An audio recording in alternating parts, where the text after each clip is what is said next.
Una noche de lluvia en Seattle de 1994. El eco de una guitarra rasga el silencio, mientras Kurt Cobain, el joven de ojos intensos y voz rota que dio forma a una generación, cierra los ojos por última vez en su casa junto al lago. A los 27 años, el líder de Nirvana, quien transformó el rock en un grito de dolor y libertad, se va dejando un vacío que el mundo aún intenta llenar. Esta es la historia de Kurt Cobain, un chico de un pueblo gris que soñó con música para escapar, solo para que la fama lo atrapara en un torbellino de sombras internas. Si te interesa mucho el video, síguenos para no perderte ninguno de nuestros videos en el canal de Crónicas de Asombro. Kurt Donald Cobain nació el 20 de febrero de 1967 en el Hospital Grass Harbor de Aberdeen, Washington, un pueblo maderero de 16,000 habitantes rodeado de bosques húmedos y fábricas en declive. Sus padres, Donald Leland Cobain, un mecánico automotriz, y Wendy Elizabeth Fradenburg, una mesera, eran jóvenes y luchaban por llegar a fin de mes. Kurt fue su primer hijo, un bebé de ojos azules y cabello rubio que creció en un hogar lleno de amor pero marcado por la inestabilidad. Aberdeen era un lugar duro, con tasas altas de desempleo y alcoholismo, y Kurt lo recordaría como un agujero de basura. Desde pequeño, mostró curiosidad por lo creativo. A los 2 años, dibujaba con crayones y cantaba canciones inventadas. Su madre lo vestía de niña para fiestas, un recuerdo que más tarde usaría en su arte para desafiar las normas. La familia se mudó varias veces por el trabajo de Donald, pero en 1975, cuando Kurt tenía 8 años, sus padres se divorciaron, un golpe que lo dejó devastado. Wendy se volvió a casar, y Kurt alternó entre casas, sintiéndose como un intruso. Me sentía como si no perteneciera a ningún lado, diría años después. En la secundaria, luchó con la soledad, era delgado, con cabello largo y ropa holgada, lo que lo hacía blanco de burlas. Intentó deportes como el béisbol, pero lo abandonó por la música.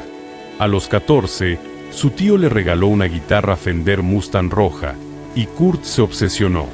Pasaba horas aprendiendo acordes de bandas como The Beatles y Kiss, garabateando letras en cuadernos. La adolescencia fue un torbellino.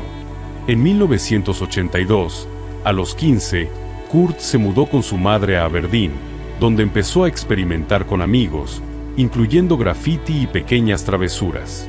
En la secundaria, formó su primera banda, Fecal Matter, con un amigo, grabando demos crudos en una cinta casera.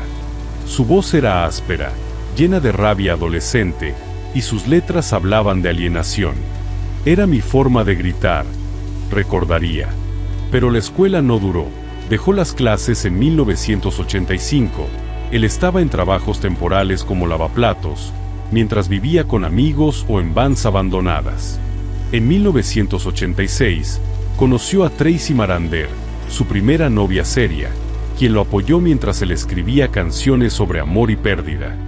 El camino a Nirvana empezó en 1987. Kurt conoció a Chris Novoselic, un bajista alto y callado de Aberdeen, en una clase de arte.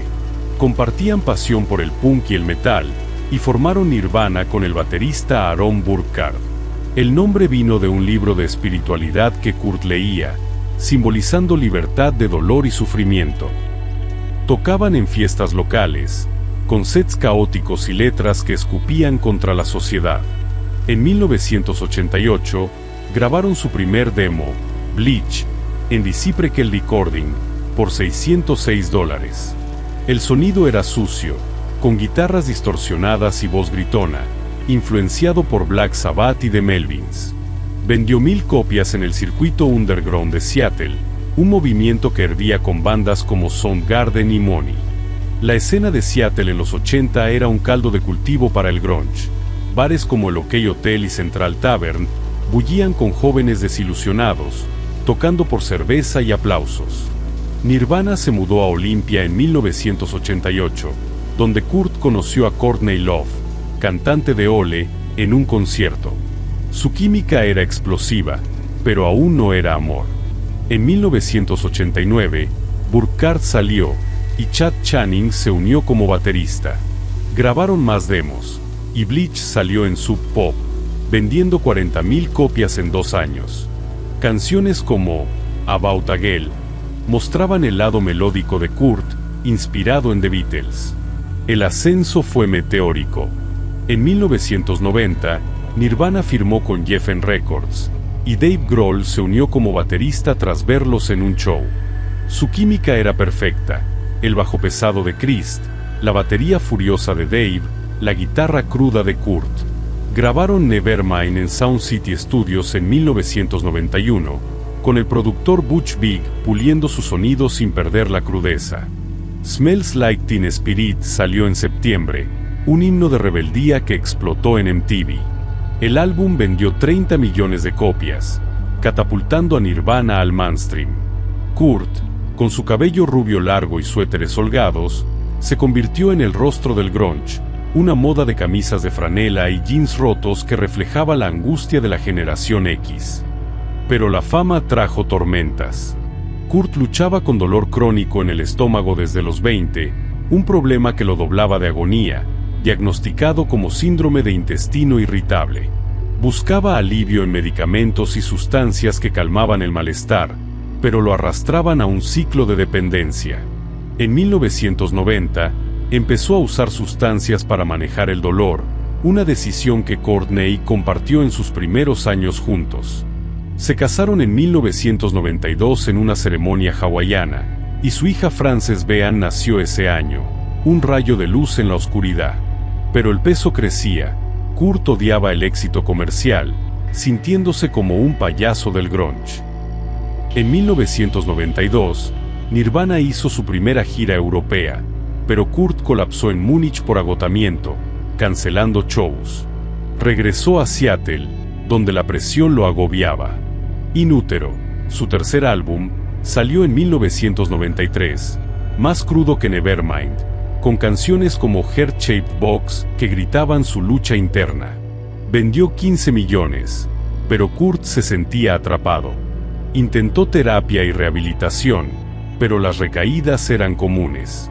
Courtney, quien también enfrentaba demonios similares, lo apoyaba, pero su relación era volátil, con peleas públicas y reconciliaciones.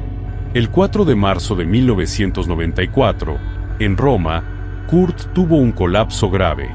Tomó una dosis alta de rohypnol y alcohol, cayendo en coma por 20 horas. Despertó en el hospital, confundido, y Courtney voló a su lado. Él lo llamó accidente, pero rumores de intento de partida circularon. Regresó a Seattle para rehabilitación, pero huyó del centro Exedes en Los Ángeles el 1 de abril, volando a casa. Courtney pidió una orden de allanamiento, temiendo por su seguridad. Los días finales fueron un torbellino.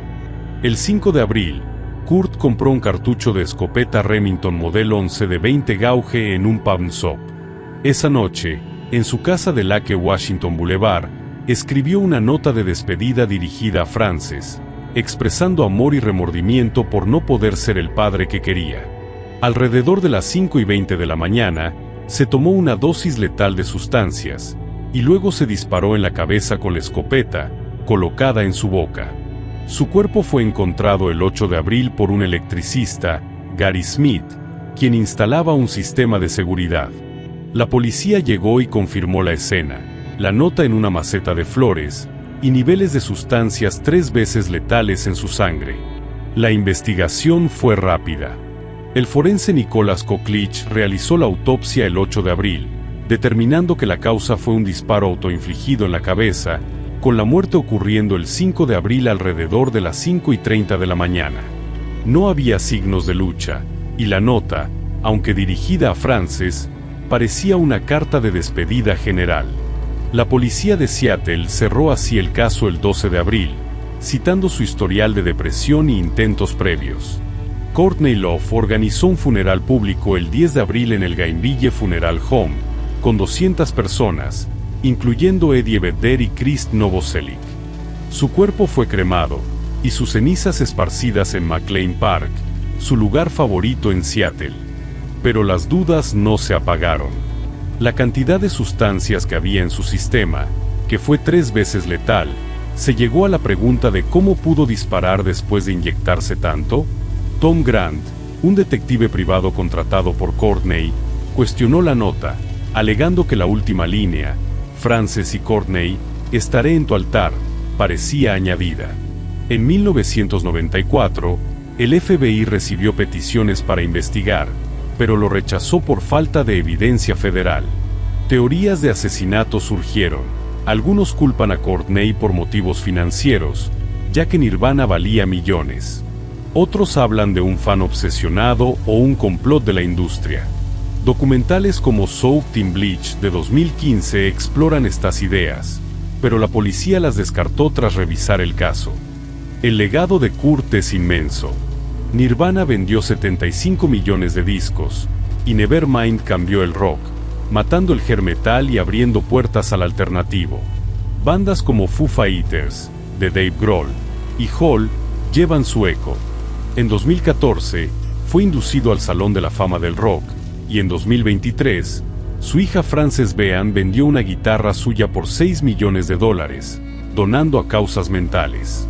Su música habla de vulnerabilidad, inspirando a millones a enfrentar sus sombras.